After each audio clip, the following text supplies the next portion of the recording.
نماز خشوع کے بغیر ایسی ہے جیسے روح کے بغیر جسم ہو۔ تو خشوع دل میں بھی ہوتا ہے اور اعضاء میں بھی ہوتا ہے، یعنی دل بھی اللہ کی طرف حاضر ہو اور اعضاء بھی اپنی جگہ پر ساکت ہوں، اور اپنی حرکات و سکنات میں، اپنے رکوع اور سجود میں، اپنے قیام اور قعود میں نبی صلی اللہ علیہ وسلم کے طریقے کی اتباع کی جائے،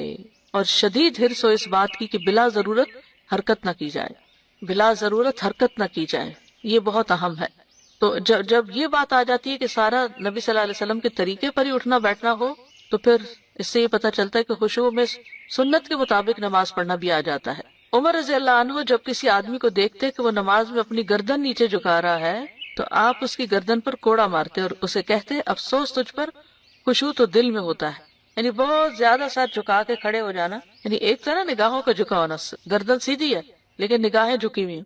اور ایک یہ ہے کہ سر جھکا لینا کھڑے ہو کر، تو وہ کہتے کہ خشوع دل میں ہے۔ اور سعید بن مسیب نے ایک آدمی کو دیکھا، وہ اپنی نماز میں اپنی داڑھی سے کھیل رہا تھا، یعنی بالوں کے خارش وارش کر رہا تھا، تو انہوں نے کہا اگر اس کے دل میں خشوع ہوتا تو اس کے اعضاء میں بھی ہوتا،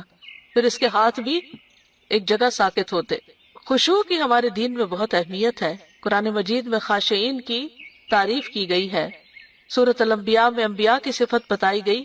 وَيَدْعُونَنَا رَغَبًا وَرَهَبًا وَكَانُوا لَنَا خَاشِعِينَ، اور وہ ہمیں رغبت اور خوف سے پکارتے تھے، یعنی پیغمبر، حالانکہ وہ اللہ کے چنے ہوئے نیک بندے تھے، معصوم بندے،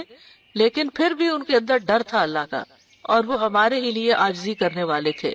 سورۃ بنی اسرائیل میں آتا ہے وَيَخِرُّونَ لِلْأَذْقَانِ يَبْكُونَ وَيَزِيدُهُمْ خُشُوعًا،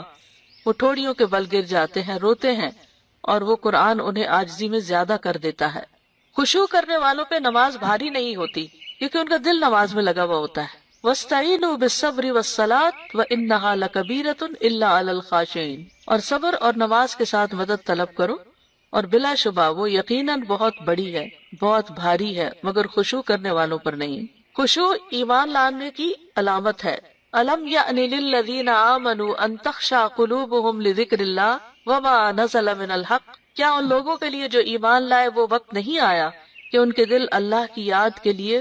اور اس حق کے لیے جھک جائیں جو نازل ہوا؟ پھر یہ کہ خشوع کرنے والے سے اللہ کا وعدہ بھی ہے۔ رسول اللہ صلی اللہ علیہ وسلم نے فرمایا اللہ تعالیٰ نے 5 نمازیں فرض کی ہیں، جو ان کے لیے اچھی طرح وضو کرے گا اور انہیں ان کے وقت پر ادا کرے گا اور ان کے رکوع پوری طرح ادا کرے